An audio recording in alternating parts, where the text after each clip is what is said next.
Film kisah nyata kali ini menceritakan perang saudara di Somalia antara pemerintah melawan kelompok pemberontak yang juga melibatkan warga sipil. Akibat peperangan itu, antara 300.000 hingga 1 juta orang dilaporkan tewas. Perang ini juga mengakibatkan maraknya kegiatan perompakan di perairan Somalia, karena perairan Somalia sering dilalui oleh kapal-kapal yang melintas. Dan di dalam film ini, kita akan melihat dari sudut pandang kedutaan Korea Selatan dan Korea Utara, yang pada saat perang tersebut berlangsung, mereka terjebak di sana dan harus berjuang dengan sekuat tenaga untuk menyelamatkan diri keluar dari konflik yang mengerikan itu.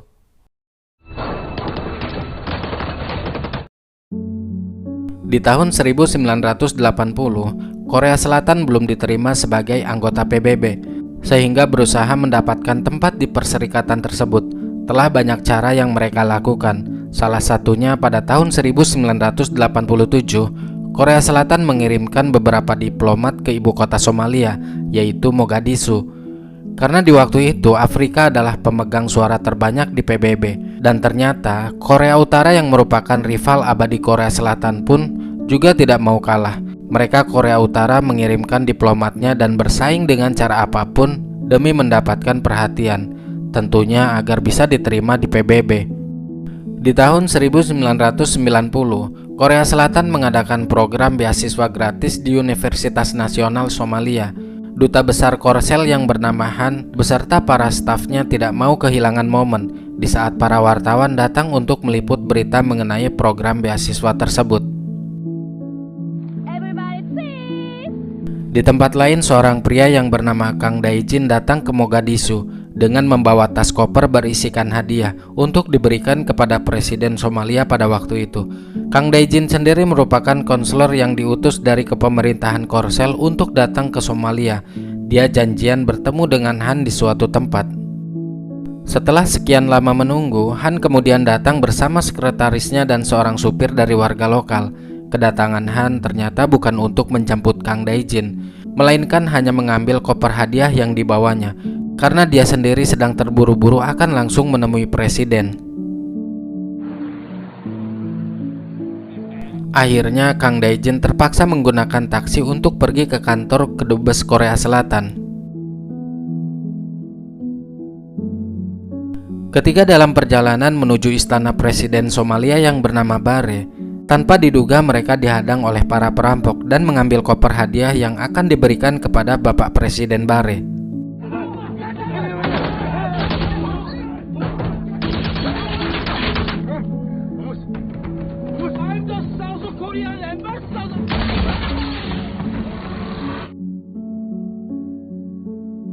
Setelah situasi aman, Han yang tidak ingin kehilangan kesempatan bertemu dengan Bapak Presiden pun akhirnya berlari menuju istana presiden karena mobil yang ia tumpangi ditembak bannya oleh para perampok.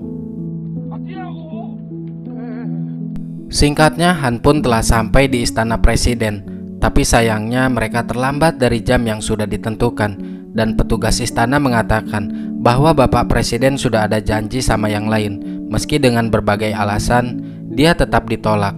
Tidak berselang lama, di sana Han melihat duta besar Korut yang bernama Rim Yong-su yang keluar dari ruangan presiden. Sontak saja Han seketika emosi dan berkata kalau Rim sudah menggunakan trik kotor untuk mensabotasenya.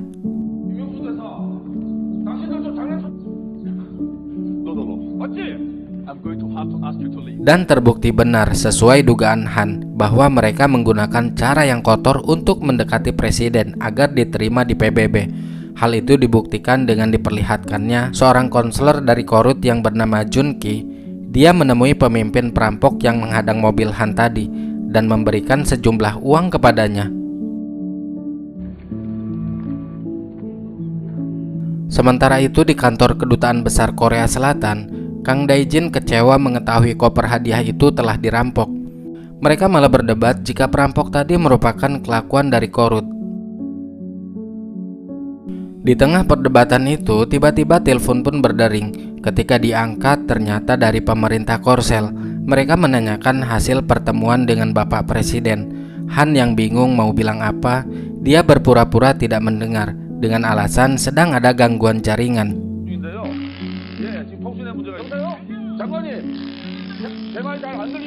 Di sini Kang Daijin sebenarnya sudah curiga karena setelah dari bandara, dia datang ke salah satu informannya yang menemukan beberapa foto yang memperlihatkan para pemberontak membawa senjata buatan Korut. Ia juga menganggap bahwa Korut mengambil keuntungan dari perang saudara yang terjadi di Somalia.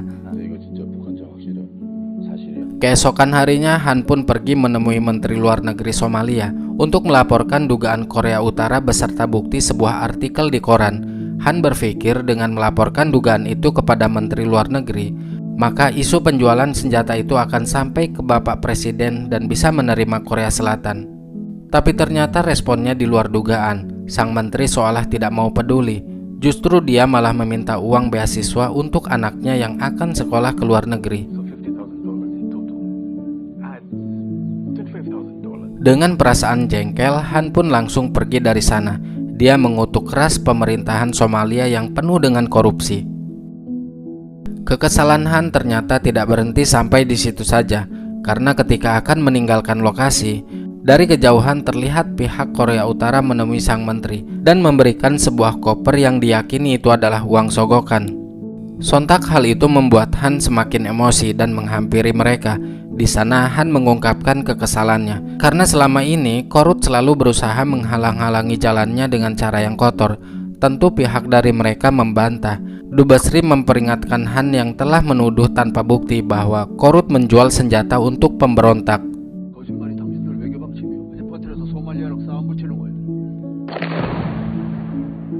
Dari luar hotel, tiba-tiba terdengar suara keributan. Ternyata itu adalah suara para pemberontak yang meminta pimpinan mereka diturunkan. Mereka menyebar ke seluruh penjuru kota, menghabisi siapapun yang mendukung Presiden Barre. Semua jalan kini sedang ditutup, sehingga satu-satunya pilihan adalah tetap berada di hotel sampai keadaan aman.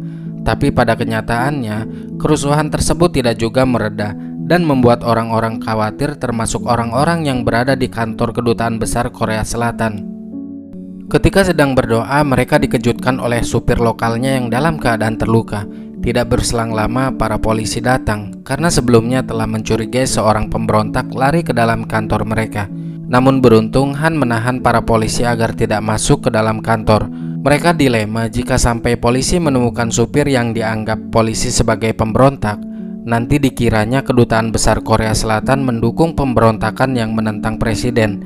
Sedangkan kedubes Korsel sendiri membutuhkan Presiden Barre.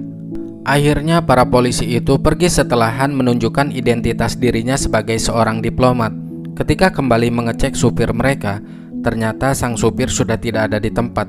Dia kabur saat mendengar keributan para polisi di luar kantor, karena dia tidak mau membahayakan duta besar Han. Namun naasnya usaha pelariannya diketahui oleh polisi dan menghabisinya saat itu juga.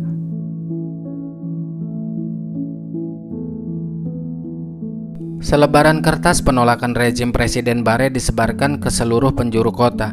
Para pemberontak dari berbagai kelompok, terutama kelompok USC, United Somali Congress, yang dipimpin oleh Mohamed Farah Aidid semakin menggebu untuk menggulingkan rezim Presiden Barre. Bahkan Jenderal Mohamed Farah Aidid langsung memberikan pernyataan, yakni salah satunya bagi seluruh kedutaan besar masing-masing negara yang ada di Somalia agar tidak memihak atau mendukung rezim Presiden Barre, karena jika itu terjadi, maka siapapun orangnya, dari kedutaan mana, secara otomatis akan dianggap musuh oleh para pemberontak.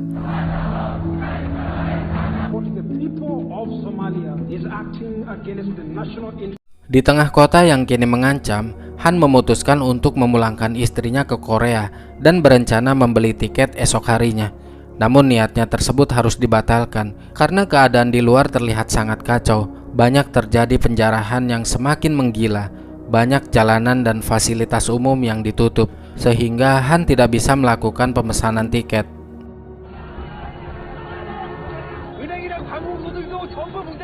Demo besar-besaran dari para warga sipil yang menentang rezim Presiden Barre pun terjadi. Kekacauan dan kerusuhan telah terjadi di mana-mana tak terkendali.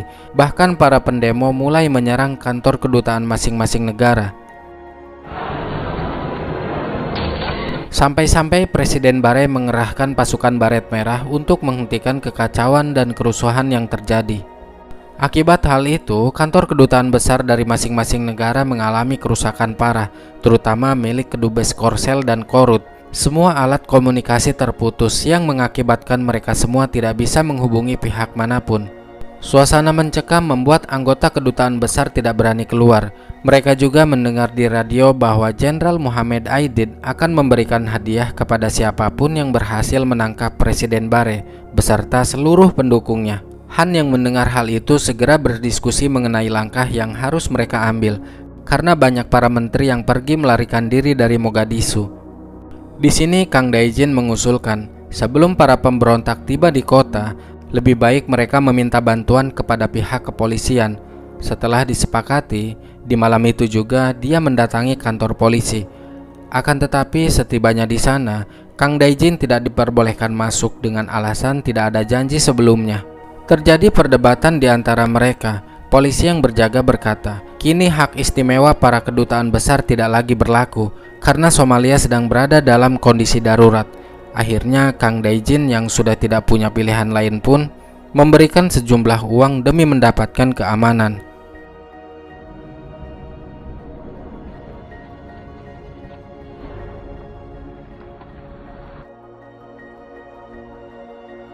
Para pemberontak memasuki kota Mogadishu dan membagikan senjata kepada warga sipil tanpa terkecuali, baik anak-anak maupun wanita.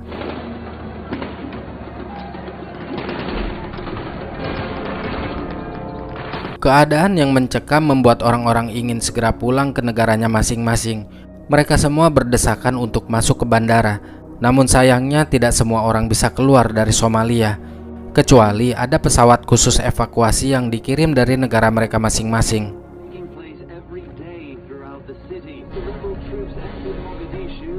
Keadaan Mogadishu benar-benar semakin kacau. Setiap harinya terjadi pembakaran, penjarahan maupun pembunuhan.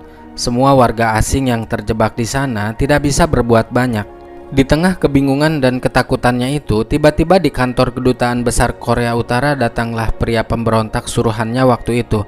Yang awalnya mereka berteman, kini mereka menjadi musuh dan menjarah semua barang yang ada di kantor sana.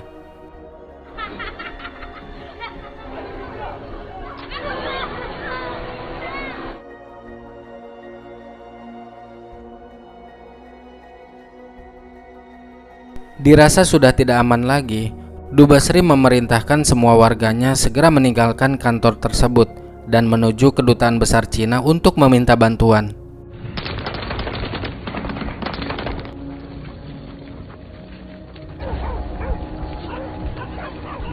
Namun sialnya ketika di perjalanan mereka berhadapan dengan bocil-bocil yang dibekali senjata. Bocil-bocil itu terus menakut-nakuti mereka.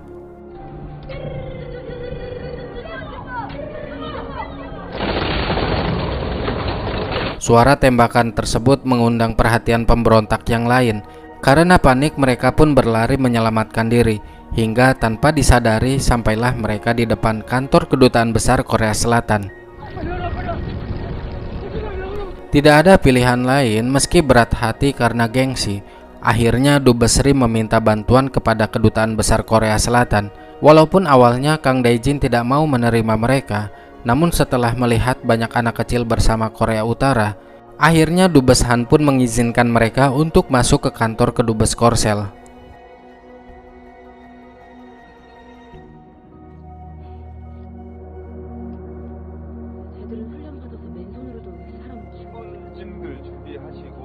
Setelah semuanya masuk, situasi canggung pun terjadi, yang dimana kedua belah pihak saling curiga satu sama lain. Hal itu dibuktikan ketika pihak Korea Utara diajak makan oleh pihak Korea Selatan. Mereka pihak Korea Utara tidak mau makan dari makanan yang dihidangkan oleh pihak Korea Selatan karena takut diberi racun. Namun tidak lagi setelah Dubes Han menukarkan makanan tersebut.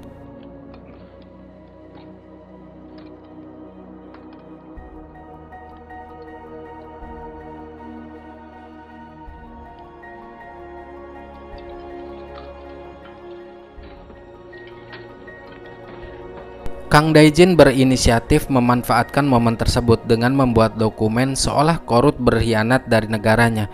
Kini keadaan semakin keruh. Di saat Junki dari pihak Korut menemukan bahwa Kang Daejin berusaha memalsukan surat konferen palsu dari paspor rombongan Korut.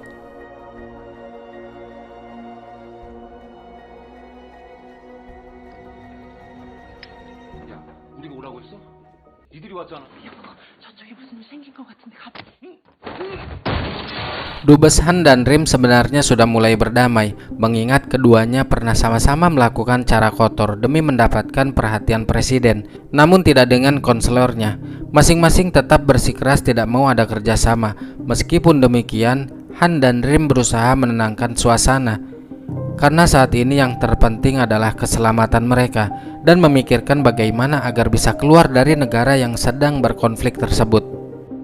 Kedua belah pihak akhirnya mencoba bekerja sama dan menghilangkan rasa ego mereka masing-masing. Dubes Han dan Rim mulai membuat rencana untuk meminta bantuan kepada sekutu mereka masing-masing agar mereka semua bisa keluar dari Somalia.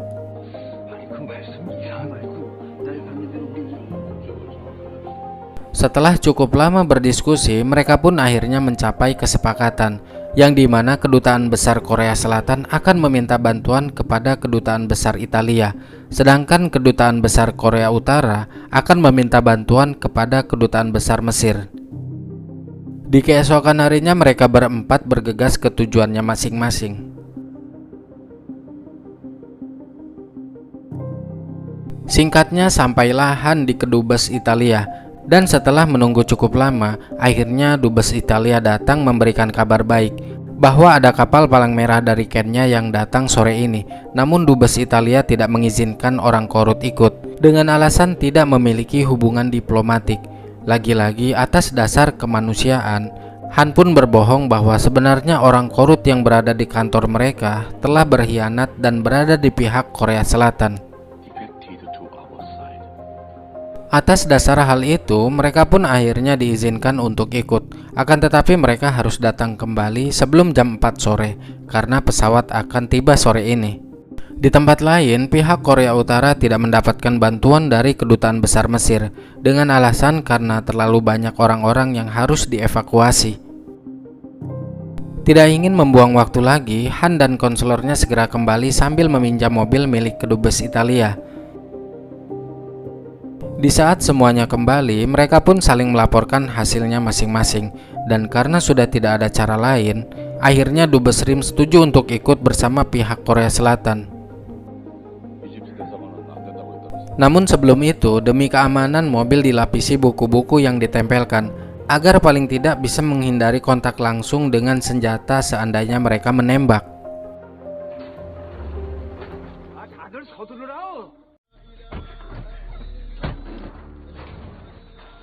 Waktu zuhur telah tiba.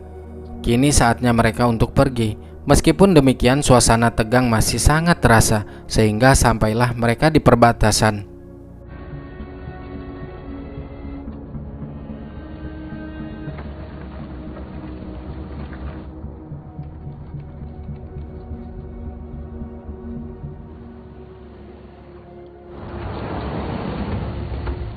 Kang Daejin yang berada di paling depan segera memperlihatkan identitas sekaligus izin perjalanan dari Kedutaan Besar Italia. Niat hati ingin membantu Kang Daejin yang berada di depan dengan mengeluarkan bendera putih lewat kaca mobil. Tapi di luar dugaan, benderanya pun tersangkut. Yang terlihat dari luar hanya tongkatnya saja. Hal itu membuat pihak mereka menjadi salah paham. Disangkanya itu adalah senapan yang akan menyerang mereka.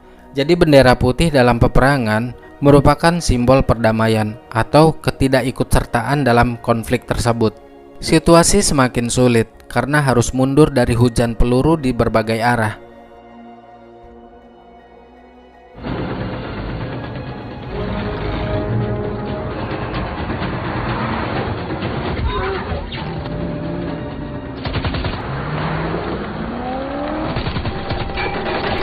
Tidak hanya sampai di situ saja, mobil Han dan yang lainnya dilempari bom molotov oleh anak-anak yang sedang menjarah.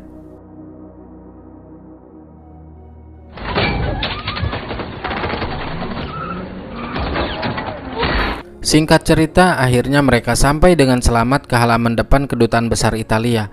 Sambil mengangkat bendera putih, rombongan Han segera berlari ke depan dan meminta agar gerbang dibuka. Namun saat akan mendekati gerbang, tiba-tiba dari belakang datang beberapa pemberontak.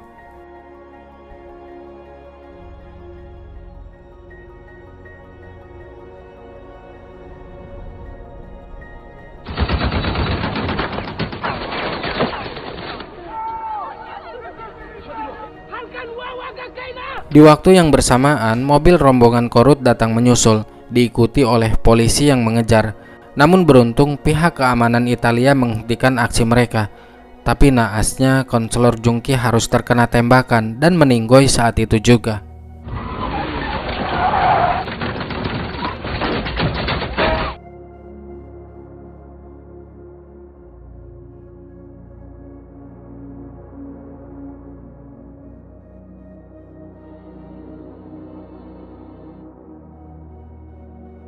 Pesawat yang dijanjikan ternyata terlambat dan baru tiba di keesokan harinya.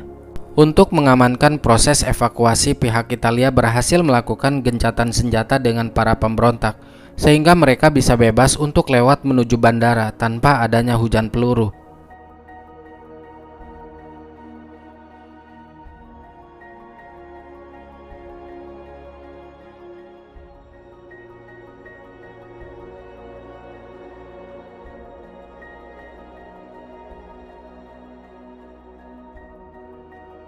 Dubes Rim dan beberapa orang dari Korut mengucapkan terima kasih kepada Dubes Han yang telah membantunya.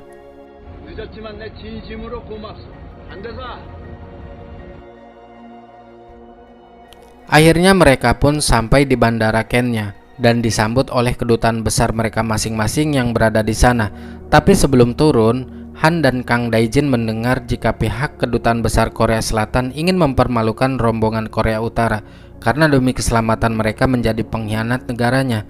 Tidak ingin ada keributan nantinya, Han segera memberi arahan agar Dubes Rim beserta anggotanya keluar belakangan setelah mereka semua. Untuk terakhir kalinya, mereka bersalaman satu sama lain. Meski konflik yang terjadi di antara kedua negara ini, jauh dari lubuk hatinya Rim, dia sangat berterima kasih kepada Han. Dan setelah tragedi itu, mereka tidak pernah bertemu lagi sampai saat ini.